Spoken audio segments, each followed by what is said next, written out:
Hello mummy, कहानी सुनाओ में आपका स्वागत है। पिछली कहानी उपयोगिता में हमने ये देखा कि महात्मा बुद्ध के एक शिष्य ने कैसे एक शॉल का उपयोग भली भांति किया था। अगर आपने ये कहानी नहीं देखा है तो उसका वीडियो लिंक नीचे डिस्क्रिप्शन सेक्शन में है और स्क्रीन पर भी। एक जरूरी बात, क्या आपने इस चैनल को सब्सक्राइब किया? अगर नहीं तो बेल आइकन के साथ जरूर सब्सक्राइब करें। नीचे लाइक पर क्लिक करना ना भूलिएगा। तो क्या आज आप एक नई कहानी के लिए तैयार हैं? चलिए शुरू करते हैं। इस कहानी का शीर्षक है परोपकार। श्री सीवी रमन एक महान वैज्ञानिक थे। जाहिर सी बात है कि वो बहुत ही बुद्धिमान थे। साथ ही साथ वे बड़े ही हंसमुख और अत्यंत ही सहानुभूतिशील थे। जब वे नागपुर में रहते थे तब उनके घर में एक नौकर काम करता था जो कि बहुत ही मेहनती और कुशल था। उसके विभिन्न कौशल को देखते हुए रमन जी ने उसे सुझाव दिया कि मेरे यहाँ नौकरी करने से अच्छा तुम एक होटल क्यों नहीं खोल लेते। इससे तुम अपने परिवार का भरण पोषण बेहतरीन तरीके से कर पाओगे। एक सामान्य नौकर के लिए एक होटल खोलने की कल्पना करना ही असंभव था। रमन जी उसे चुप देखकर उसकी परेशानी समझ गए और कहे कि इस काम के लिए आवश्यक धन मैं तुम्हें दूंगा, तुम काम चालू करो।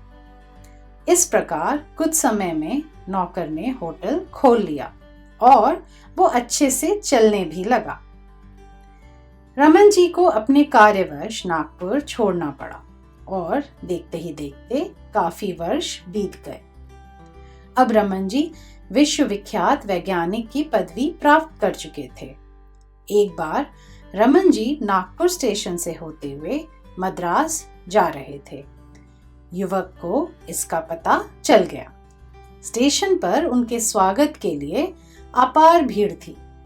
वह युवक भी भीड़ में घुसकर किसी तरह रमन जी के पास पहुंच गया और उनके चरणों पर गिर पड़ा।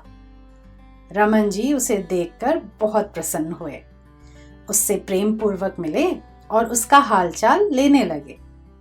युवक ने अपने होटल के बारे में उन्हें बताया और बहुत ही कृतज्ञता से उसने रमन जी के प्रति आभार प्रकट किया। रमन जी ने नकारते हुए कहा, मैंने कुछ भी नहीं किया है, ये सब तुम्हारे अपने ही परिश्रम और ईमानदारी का फल है। युवक बार बार आभार प्रकट करता रहा, पर रमन जी उस युवक की सफलता का किंचित मात्र भी श्रेय लेने को तैयार नहीं थे। आशा करती हूँ सीवी रमन जी के जीवन से आपको ये प्रेरणा स्रोत कहानी पसंद आई होगी।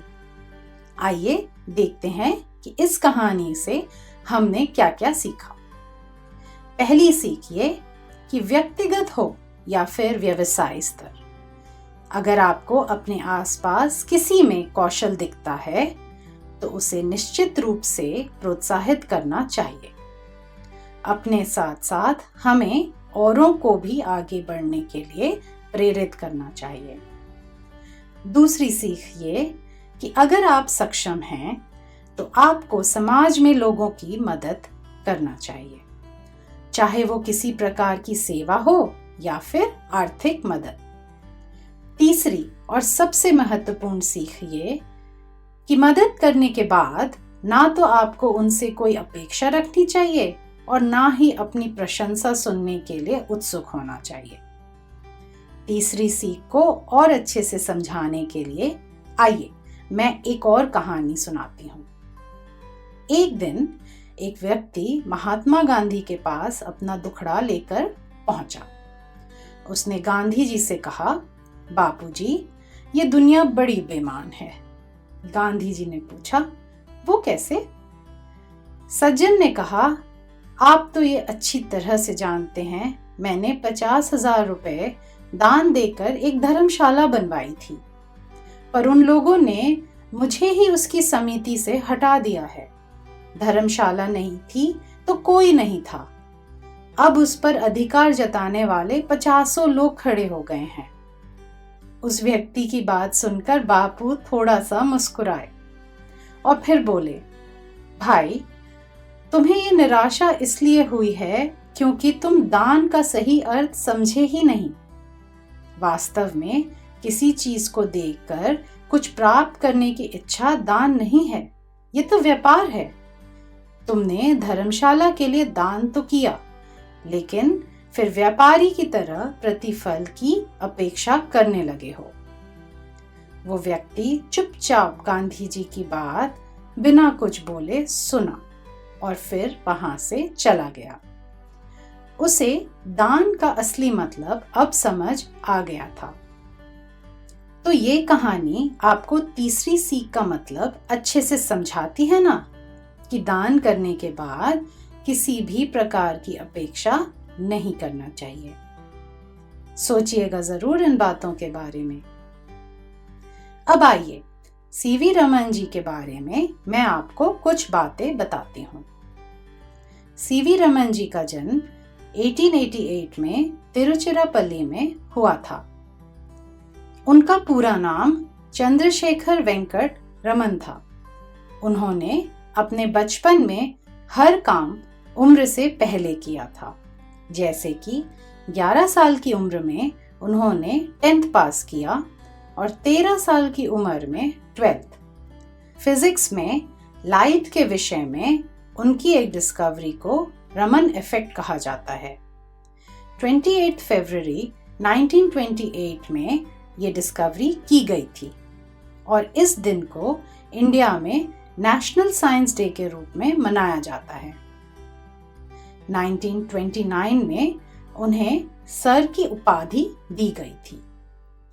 1930 में उन्हें फिजिक्स में नोबेल प्राइज दिया गया था। आइए अब महात्मा गांधी के बारे में भी दो बातें करते हैं। उनका जन्म 1869 में हुआ था। वे एक वकील थे और उन्होंने साउथ अफ्रीका में वकालत किया था। वापस आने के बाद इंडिया की आज़ादी की लड़ाई में और अनेक समाज सुधार के कार्यों में उन्होंने एक अहम भूमिका निभाई थी। गांधी जी के जन्मदिन 2 अक्टूबर को international day of non violence के रूप में मनाया जाता है। तो आज आपने हिंदी के कोई नए शब्द सीखे या सुने हैं? चलिए देखते हैं। युवक यानी कि यंग मैन, स्वागत यानी कि वेलकम, भीड़ का मतलब क्राउड, 50 यानी कि 50, धर्मशाला यानी कि चैरिटेबल रेस्ट हाउस, और भी कई सारे शब्द थे। मैं ये चाहूंगी कि आप उनका मतलब कहानी से समझें और ढूंढें। थैंक यू इस कहानी को सुनने के लिए।